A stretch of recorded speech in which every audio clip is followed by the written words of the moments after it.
Dude, September already. You know what that means? What? College football. Oh, yeah. It's about time. I'm rocking my shirt. I'm actually going to the game this weekend. I forgot to tell you that. Oh, nice. Yeah, I'm hoping to go. For those of you who didn't see, Cody's rocking a Georgia Tech shirt. Yeah, sorry, I forgot to say that. Which is kind of our mutual team. Like, it's kind of sad. I didn't go to Tech. Cody went to Tech, but it's kind of the family football team that we cheer for. Like, I have license plate covers on my car that are Georgia Tech, so I don't even represent my own school.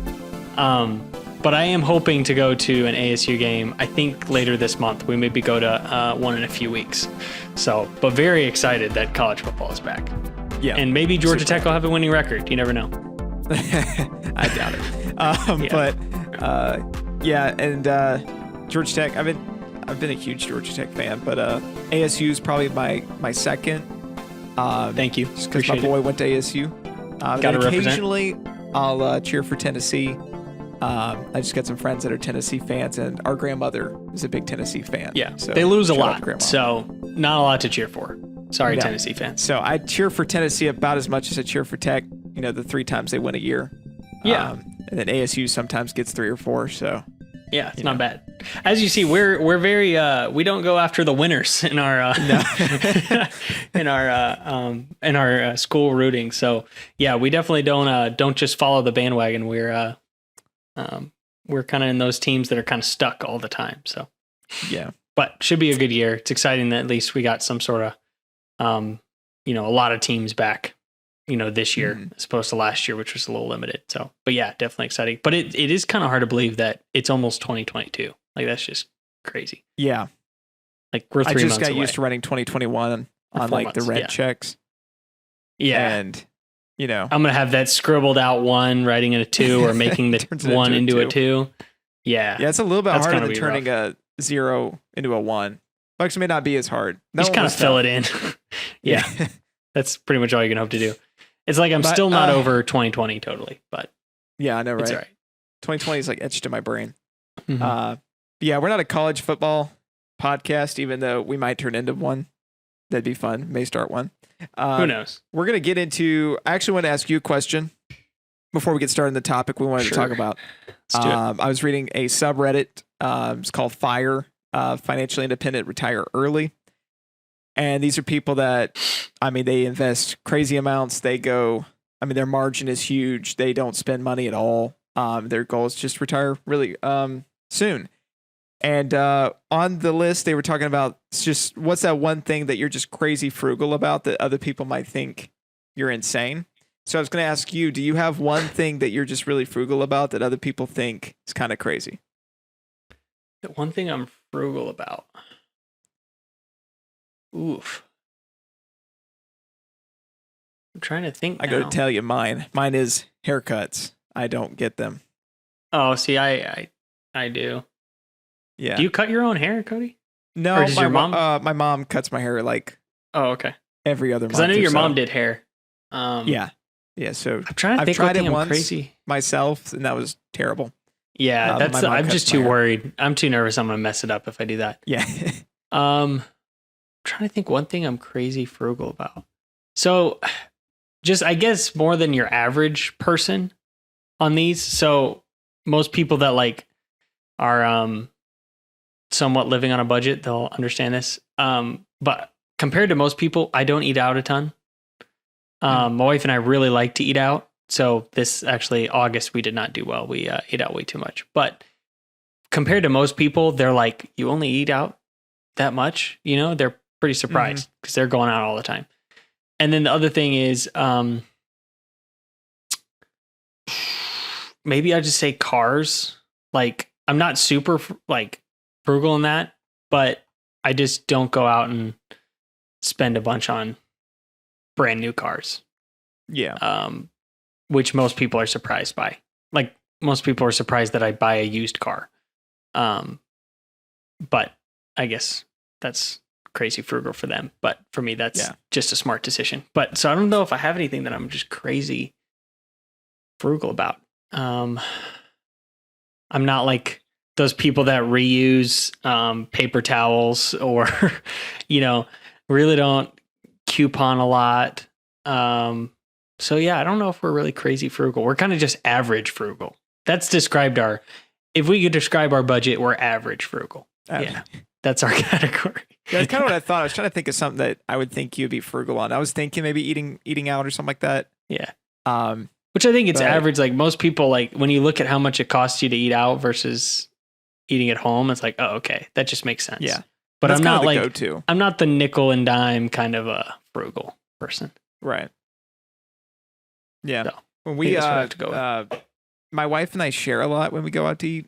When we do, so sometimes we'll just order like one meal and share it. So that I guess you could consider that frugal. You should check out that subreddit though. Say what? Sorry, I was gonna say we've tried to do that, but usually I just eat way too much. So usually I'm like, I just want another one. Depends on the restaurant. Yeah. Yeah. We have one Italian restaurant. We can do that. Okay. Well, at least find a good. This subreddit was weird because like there was some crazy things I had never even thought of. One guy was saying that he just wouldn't use trash bags. Trash bags? I don't understand that.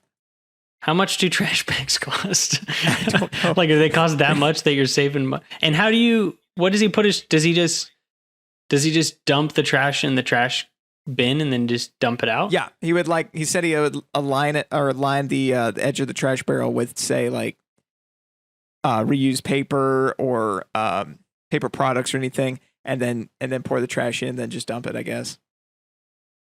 That seems like a lot of work. He also said that he reused like Ziploc bags and mayonnaise jars and things like that. So yeah. I mean, I guess if you wash it out, but that's interesting. Trash bags. I don't know if I've ever heard that one. I know, like, you see those. You remember those like crazy frugal people? I think they had a show on like TLC or something back in the day. But it was like, people that would like use a paper towel and then like line dry it, like to get more out of it. You know what I mean? Or like, and crazy stuff like that. Man, that's just a lot to save just a little bit, in my opinion. Like, I don't know. I still want to have a somewhat normal functioning life. Yeah, I remember that show. There was I remember watching one guy, he would only buy expired meats. That's a risky game. There was this one family of like 8 that would draw one tub full of water, and everybody would reuse. I know, that's disgusting. No, like only the mom and dad like got fresh water. Like all the kids just jumped in and out, and they had like 5 minutes, and I'm just like, That's how you get some funky diseases right there. That is how you get, especially a bat. Yeah, I don't know why that. Like that water got doesn't me. cost that much. Yeah. Man. No, yeah. I'm anyway, good. We'll get back on topic. So we were going to talk about opportunity cost, but more specifically, kind of opportunity cost to you, more of a personal. What is that value to you? Because we can talk about the standard definition. I'll go ahead and pull it up and read the standard definition of opportunity cost. Let me grab that right quick. Get that dictionary definition. Yeah, on Investopedia.com. It says the opportunity costs represent the potential benefits an individual, investor, or business misses out when choosing one alternative over another. Kind of vague, but pretty good description. Yeah, and I think this is something we've talked about before, but kind of want to go into more detail on a few different elements, of it, as just we've kind of learned ourselves. Or kind of, sometimes you maybe think something, but really, once you put a conversation to it and put some thought into it, you can kind of develop it and really understand it better. So I think, going with that definition, how we've used it before, with opportunity cost, it's if you choose option A, then you can't choose option B. That's pretty much the premise. So if you spend $100 on this thing, that means you don't have that $100 to use for something else. It's a pretty simple concept. Makes sense. And usually what we have talked about, with this is if you spend, in my example, $100 now, then you lose out. Most of the time we talk about investing with opportunity cost, and we say, well, if you would invest it at 8% over 20, 30 years, here's what you have. And then we always look at that number and say, oh, wow, you could have, this is how much you'd have if that money was invested. And that's usually what we use opportunity cost for. Would that kind of be your definition as well, Cody, of like at least how we've said it in the past, or at least how you think about it? Like, do you consider it, just between maybe two options, or is your other option when you think about opportunity cost always investing it? Does that make sense? Yeah, it's always been investing for me. Yeah. Just because when I see a purchase, I always think in numbers. So when I see a purchase, I always see like what that could be down the road. But I like what you said. Opportunity cost is I get A and I don't get B, or if I don't get A, I can get B. So that's a lot more broad description, and that's a good thing, because we're going to talk a little bit about kind of what opportunity cost could mean to you, and how maybe just because you could have this, this growth or this opportunity to purchase down the road, that may not be what's best for you. And right. But yeah, I always think of it like that investing. But yeah, I mean, that's kind of just the definition I grew up knowing. Yeah, I think that's for a lot, and maybe what we've used. And so one of the reasons I brought up this topic for us to discuss today. So a few weeks ago, my wife and I decided to do a small weekend getaway. We hadn't done one in a bit, and we like to do one every, maybe once or twice. Yeah, I'd probably say about twice a year. We'll just do a small 1 or 2 night getaway, just us. And it's not too expensive, so it's something we can kind of do on a whim, just kind of on a month. And so we really enjoyed doing that. And so we decided to go get some coffee, go to a little coffee shop, and just kind of enjoy some time talking. And one of the things we discussed and kind of developed a little bit in our own mind is that oftentimes we think of opportunity cost in terms of dollars, but a lot of times there's things that maybe just bring more value to us, even if the dollar amounts are the same. And what I mean by that is the coffee that we bought, and we bought a muffin. Shout out muffins. It was fire. It was a really good muffin. It may have cost the same if I would have just, let's say, stopped on the way to work and got a coffee and muffin, versus in that instance, gotten a coffee and muffin. It's the same price, but for me, it was worth more because I was able to enjoy this experience with my wife. We were able to sit down and chat. So if, let's just say, I only had the money to do one or the other, stop on my way to work or enjoy the time with my wife, well, it brings more value to me to spend the time with my wife versus just pick it up quick on the way to work. So even though it costs the same, if I only have the opportunity to do one of them brings me more value than the other. Again, even though the cost is the same. So that's one thing I wanted to mention, is that if we think of it just with dollars, I think that it's kind of one-dimensional to what opportunity cost is. I think it's also value for what you get out of it. And so sometimes I think we maybe don't think about that. So we spend the money on the little things maybe throughout the week and don't make small sacrifices. But then we don't even realize that we don't get to do the things that actually would bring us more value, even if they cost the same. Which is, something I don't think we've quite put into words in describing, but I think it could be a very powerful thing of trying to realize not only is what's the greatest return for your opportunity cost, but also just what means more to you. If one means more than the other, then maybe that's what you should lean towards spending your money on, and kind of think about, if I spend my money on this thing, maybe I miss out on an opportunity to do something that actually means more to me, even if it's the same dollar amount associated with that. So what are your thoughts on that, Cody? Do you agree with me? It's fine if you disagree.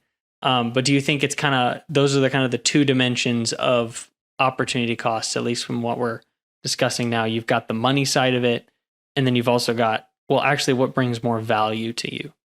Right. Like, what do you think? And those can, in my opinion, and I agree, by the way, those can kind of come together at some points. Oh, that's So true. Yeah. it may be in your best interest to not get that cup of coffee every morning. So that way you do have, because you have the opportunity to invest that, and then that could turn into something great down the road. One of the first things we ever posted when we created the Will and Cody Instagram accounts was just a little thing about if you had not bought, I think it was like a $3 coffee or a $5 coffee every day, and what that would look like if you invested it. That's one side of opportunity cost. But what you're saying is there's nothing wrong. And by the way, when we posted that, there's nothing wrong with getting a cup of coffee. Yeah. We weren't, that wasn't what we were trying to say. We were just trying to say prioritize. Yeah. You know, when you go get a cup of coffee in the morning, me personally, coffee is to give me energy. So I'm not really going to enjoy that caramel soy latte that cost me $5 as much in the morning as I could, like what you said, sitting down with your wife, having a good weekend getaway and spending the money there. So wouldn't it be better to just deal with the black cup of coffee that comes out of your coffee pot every morning, or your Keurig if you're fancy, and invest that and have that opportunity cost, but occasionally going and get a cup of coffee in a more meaningful situation. So I like what you're saying. There is two sides kind of to the coin of opportunity cost. There's also the issue with, opportunity cost is not necessarily always a good thing. The idea that this amount of money or this certain thing could be more valuable down the road is not always a good thing. I'm just going to use, for an example, the emergency fund. If you've got a lump sum of money sitting there, we both know inflation is hitting that hard. And it would be better if it was invested. It would turn into a lot more. However, we both know the emergency fund is not an investment, it's insurance. And therefore, it's serving a purpose. So opportunity cost is not necessarily something that we need to be worrying about in this certain instance. Right. And so there's just a kind of another flip side to looking at that. No, that's true. I mean, I think we can sometimes, especially people that think like you and I, Cody, as far as numbers, we can get so focused on opportunity cost that's kind of the driving factor in a lot of our decisions. When I think what you're saying is like, it shouldn't be in every decision. So it shouldn't be in your case. Like if you've got money set aside for emergencies, if you invest it, that's not what the purpose for it was. That's not the opportunity that you set that aside for. So just because an opportunity makes, a little more return doesn't mean that that's actually fulfilling what you designed it to do. And so I think that is a good thought. And then also, just knowing the balance as well, between really what you value. I think you can get kind of so caught up in, sacrificing for later opportunities that you don't like take advantage of opportunities now that I think could be worth more in some instances than opportunities later. So I think there's a fine balance with that. And so I'm not one of those people that I don't want to live my life for 40 years down the road or 30 years. You know what I mean? I don't want to just sacrifice everything so that maybe I can enjoy some free time later. Like I want to still enjoy my time now. So I think there's a balance to that, as in all things, where I don't want to just focus on opportunity cost. And so I'm going to live as bare minimum as possible and barely exist in the hopes that I could, make the most of my money later. Right. Yeah. And a comment I'm going to make on that is, we talk about, we kind of pick on the FIRE people, the financial independence, retire early. These are people I don't know if that we pick on them. I mean, I admire what they're doing. That's impressive. Yeah. But, I would personally I'm a little bit more of, I wouldn't mind doing that, but there's still times when I would love to do something like go to my favorite football team on the weekend. Right. And then sometimes their points are just a little bit extreme. So one thing I like to think of is when we look at what's important, we definitely need to put our margin towards investing. So I'm not saying that we shouldn't invest. We should definitely be investing. We're doing it regularly. We should be making sure our retirement accounts are set up. Our 529 plans are set up for our kids. We're putting in enough to reach those certain numbers. We know when we want to retire. And if it's earlier than planned, we need to be putting in more. But there may still be some extra margin there. It's okay if you have a little bit left after that, to put it towards something now. Mm. And I think that's where that balance comes in, is making sure that you're still set up. If you have margin and you're not putting it towards debt or investing it, there's some severe opportunity cost wasted if you're putting that towards something else, right? Right. So we definitely recommend going into that. You need to make sure that your future is set up. But what is, let's say your number's $2 million to retire. Mm-hmm. If I didn't go to this football game this weekend, or if I didn't go on that weekend trip and I had invested that, couple $100 or $80 or whatever it is, what is that going to look like when I retire? Probably a couple $1,000s. What does that look like to $2 million, right? That's not, Exactly. It's not that much. It's not really going to make or break. So to me, it might be better to just enjoy that moment with family, with friends, something that I may not have the opportunity to go to again or something like that. That may be better spent. However, we do have to think of our priorities. What happens if I'm not investing? I still have debt. I don't have an emergency fund. Maybe it's not smart to go to these things, to do these things until those things are set up. So we still need to look at the future. We still need to put away gratification and keep opportunity cost in mind, especially when we need to be setting ourselves up for retirement, our kids' college, anything that may be a goal. But beyond that, there's nothing wrong with maybe looking and saying, okay, yes, there's opportunity cost. Yes, this could look like a little bit more down the road, but this is important to me. And I think that I would rather enjoy it now. So in some sense, we're saying, yes, you should enjoy the moment, when for a while we've been saying, don't enjoy the moment, look to the future. But we're saying if your future's already set up, there's nothing wrong with taking time and enjoying the now. Exactly. So there's that balance. And that balance, I believe, is where your 15% of your income's going into retirement, your debts are paid, your emergency fund's full, your 529 plans for your kids are going strong, and things are looking good. Then there's nothing wrong with going on a vacation, taking a weekend, stuff like that. Yeah, I totally agree. Because I think you're still prioritizing what your future, you're still prioritizing what you want to do later, and you're setting yourself up for success. So you're not doing the things now that would put detriment to those goals.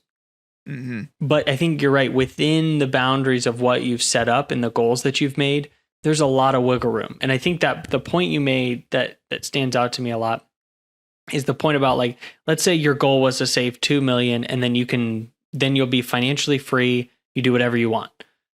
The difference between 2 million and $10,000 versus just 2 million, like, it doesn't seem that big of a gap there. So maybe it is more worthwhile to actually spend the money now and enjoy, a small moment, because in the grand scheme of things, is it going to mean all that much to you later? So I think that's the balance we have to strike. And I think, I think we wish things are going to be clear cut and we could just give, people an answer as far as this is what you need to do. But I think it's really based on what each individual's priorities are. Because if you really want to do something big later and you just want to have as much invested as possible, then okay, maybe you do that. But also for everyday people like me and you, maybe there's a balance we strike where, man, we really want to be aggressive at investing because we see the power, the opportunity cost that you can have, where you're seeing things, multiply by, year over year. It's like, what do they say? It's one of the wonders of the world is compound interest. You can see all you could do, but at the same time, there's so many opportunities today and now and this year that you could take advantage of that may be worth more to you than the dollar amount that you can gain later.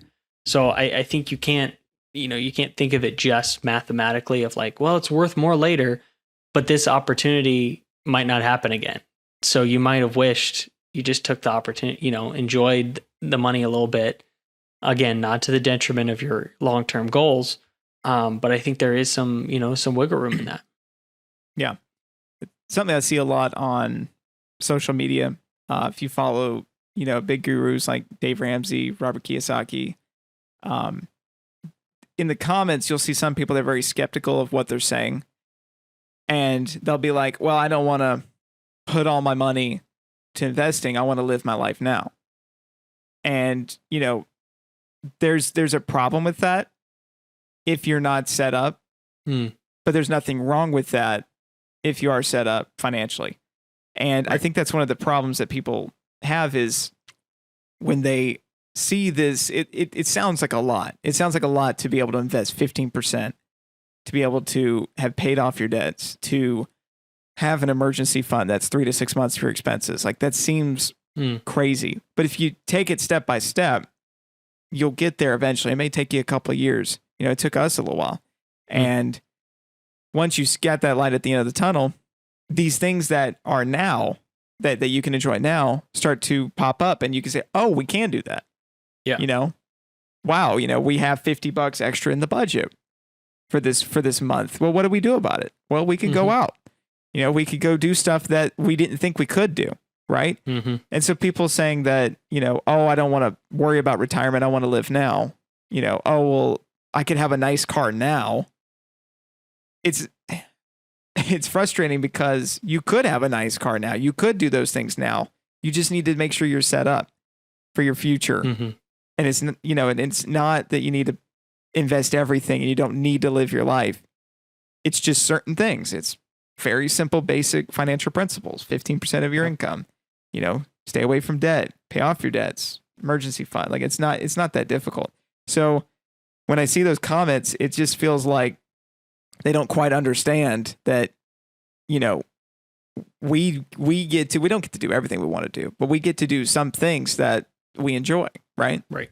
And so, I think, yeah, one element that maybe you're talking about is in finance, we talk about freedom a lot. We talk about the freedom that money can provide. And I think we a lot of times think about that delayed freedom of, well, down the road. But I think to your point, there's actually a lot of freedoms that open up in the now when you start taking care of your finances.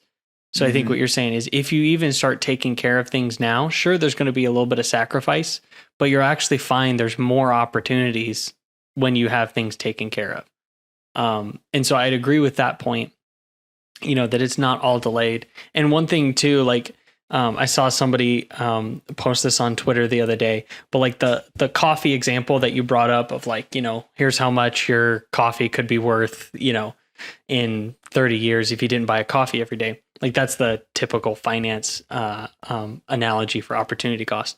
Somebody was saying, well, if you've got this much invested and you're still, you know, you're making this much a year and you're investing like 25% of your income or whatever, buy the stinking coffee. Like you are fine. You can afford to have some coffee, you know, whatever, and do those little things. And I think that's what the thing is. Like if you take care of the big things, then those smaller things open up and are not that as big of a deal. But when you're not doing anything, those small things can really add up.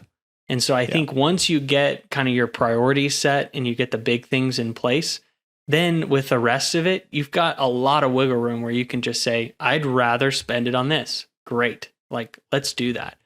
You know, it's not as locked in of like, you know, once you know, where you have to worry about things not being taken care of. Because once you get that plan set with the rest, you know, to your point, rest of margin that you want to spend, do whatever you want, whatever brings the most value to you. If you want to delay it till later and do something big, do it. If it, you know, an opportunity comes up and you would rather just, you know, it means more to you now, then I think that's, you know, becomes a possibility versus if you do nothing, I don't think you have those opportunities. I think you'll find once you kind of get behind and, you know, realize all the catching up you have to do, those other opportunities really start to limit themselves.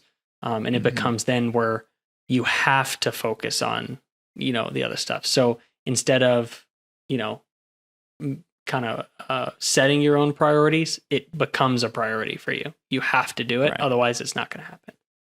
Yeah. So you're going to get when you have behind. margin, there's light at the end of the tunnel for your goals. And I'm not saying like all goals, you know, I'm probably not going to ever own a yacht. I'm not going to, you know, unless you change your definition of yacht, you know? Yeah, that's fair. I might get like a model yacht or something crazy.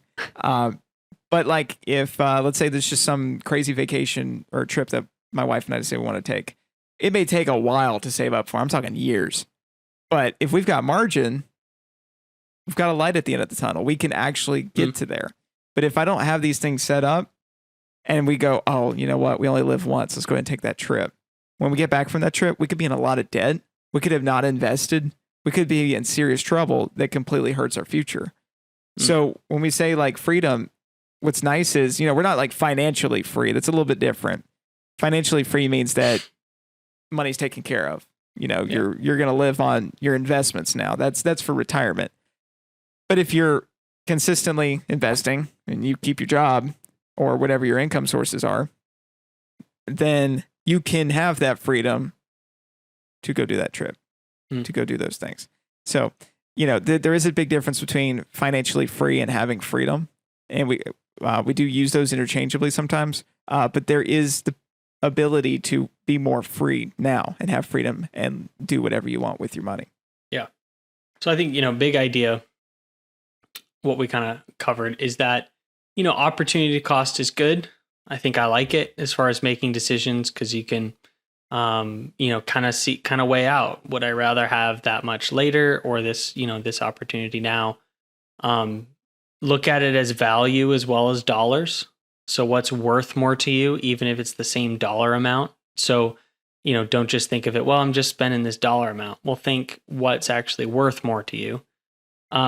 And then I say, have a balance with looking at it. Like I personally sometimes would think too much on opportunity cost when it shouldn't matter. Like I need to enjoy some of, this now. And my wife helps me with that. She helps me see like it's worth more now. Let's just enjoy it. And certain things. So I think those would be kind of my main, takeaways from our discussion today. Is like, I think it's good, but in balance. That wouldn't be the only measure I'd use in making a purchase choice. Right. Yeah, you could use opportunity cost for any purchase, anything that you spend money on. And sometimes that's just not healthy. I do it all the time. I open up the investment calculator and I say, oh, well, this could have been this. And, it's a good thing to keep in your mind. It's a good way to push away those things that actually aren't that important that we just waste money on. But it's not healthy to do it all the time. And, sometimes there are things that you need to get now. And there's some opportunities that you might be able to enjoy now. So yeah, definitely keep that in mind. So, well, I think that's about it. We're going to go ahead and wrap it up. But if you guys have any questions or if you don't like what we said or you do like what we said, let us know about it. Just go on our website, www.willandcody.com. If you got a question, just send it over. We'll answer it on the podcast. Any comments, we'll read it. And we'll see you guys next week. See you guys.